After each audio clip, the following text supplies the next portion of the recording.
दोस्तों ये सच्ची घटना एक बाप की है, माने एक पिता की है। पिता इसे अपने बेटी के साथ कर सकता है। आप जान के भी हैरान रह जाएंगे और सोचने पर दोस्तों मजबूर हो जाएंगे। इस कहानी को आप लोग लास्ट तक जरूर देखिएगा। एक लड़की होती है जिसकी उम्र मात्र 19 वर्ष होती है। दोस्तों वो लड़की अपने सौतेले बाप के शिकार हो जाती है। दोस्तों उसका सौतेला बाप होता है, उसका शिकार कर देता है, उसके साथ गलत काम कर देता है, उसके साथ गलत काम करता था। एक दिन दोस्तों जो लड़की होती है सारी बात अपनी जो मम्मी होती है उसको बताती है। जो उसकी मम्मी होती है उसके सौतेले पिता के साथ ऐसा कांड कर देती है कि आप लोग जान के भी हैरान हो जाएंगे दोस्तों और सोचने पर मजबूर हो जाएंगे। तो नमस्कार दोस्तों, स्वागत करता हूं आप सभी का एक नए वीडियो में। दोस्तों ये सच्ची घटना मध्य प्रदेश का एक छोटे से गांव की है। वहीं का रहने वाला एक व्यक्ति होता है जिसकी उम्र मतलब 55 साल होती है और उसका नाम रमेश होता है। रमेश जो होता है आधी उम्र उसकी गुजर गई थी और लास्ट एज चल रहा होता है। जो रमेश होता है किसी कारण वजह से उसकी शादी नहीं हो पाती थी। एक दिन एक औरत उसे मिलती है जिस औरत का नाम जूली होता है। जो जूली होती है वो भी 40-44 साल की होती है और जो जूली होती है देखने में बहुत ही स्मार्ट होती है। जो रमेश होता है उसे देख के पिघल जाता है। जो जूली होती है रमेश को देख के उसके मन में कुछ होने लगता है, क्योंकि जूली जो होती है उसका पति का 5 साल पहले कार एक्सीडेंट में मौत हो जाती है। उसके बाद जो जूली होती है वो अकेली होती है और उसके साथ एक बेटी होती है जिस बेटी का नाम रीना होता है। रीना का उम्र मात्र 19 वर्ष होती है। जो सुंदरता उसकी माँ जूली में थी वही सुंदरता उसकी बेटी रीना में थी। इस वजह से जो रमेश था आधा तो उसका हवस बेटी पे था और आधा हवस उसकी जो माँ जूली थी उस पर था।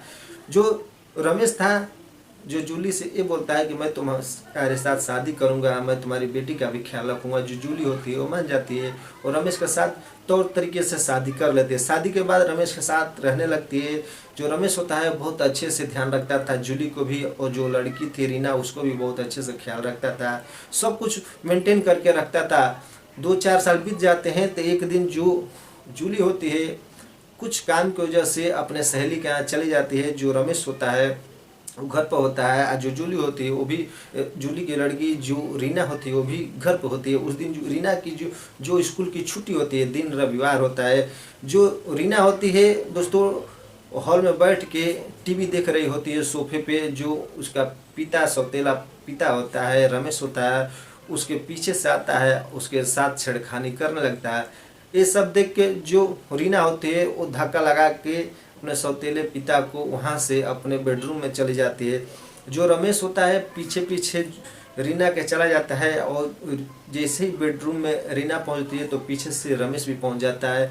जैसे रीना घूमती है तो देखती है कि उसका सौतेला पिता उसके पीछे खड़ा है। ये देख के वो चकित हो जाती है। जो तब तक जो उसका रमेश पिता था, सौतेला पिता था, उसे पटक देता है बेड पर, उसके साथ हवानियत करने लगता है, उसके साथ संबंध बनाना शुरू कर देता है, उसके सारे शरीर के कपड़े निकाल देता है और तकरीबन आधे घंटे संबंध बनाता है। संबंध बनाने के बाद जो रमेश होता है वहीं पर नंग अवस्था में छोड़ के रीना को वहाँ से घर के बाहर निकलता है और जाके मार्केट में कहीं चाय पीने लगता है।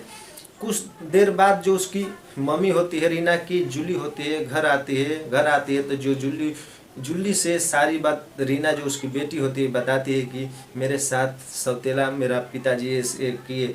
जो जूली होती है ये बोलती है कि ठीक है आने दो, आज उसके साथ ऐसा हम लोग कांड करेंगे कि आज के बाद वो ऐसा काम ही नहीं करेगा। फिर जूली होती है अपनी बेटी रीना को लेके वहीं पड़ोस के कुछ बगल में ही थाने होता है वहाँ पहुँच जाती है। वो सारी बातें वहाँ जो थाना के दरोगे होते हैं उनको बताती है। जो रमेश होता है उसके नाम से एफआईआर दर्ज कराती है। जो वहाँ के प्रशासन होते हैं आती है और रमेश को पकड़ के सीधा उसके ऊपर केस दर्ज करती है, उसको जेल भेज देती है। तो दोस्तों मेरा मकसद ये नहीं कि आप लोग को ठेस पहुँचाऊँ, मेरा मकसद है आप लोग को जागरूक कर सकूँ। कहानी आपको कैसी लगी, कहानी आपको अच्छी लगी तो ज़्यादा से ज़्यादा शेयर कीजिए। अभी तक आप लोग चैनल से नहीं जुड़े चैनल से जुड़ जाए, क्योंकि आपको ऐसी नई नई स्टोरी देखने को सुनने को मिलेगी। तो मिलता हूँ नेक्स्ट वीडियो में, तब तक के लिए जय हिंद जय भारत, अपना ख्याल रखें।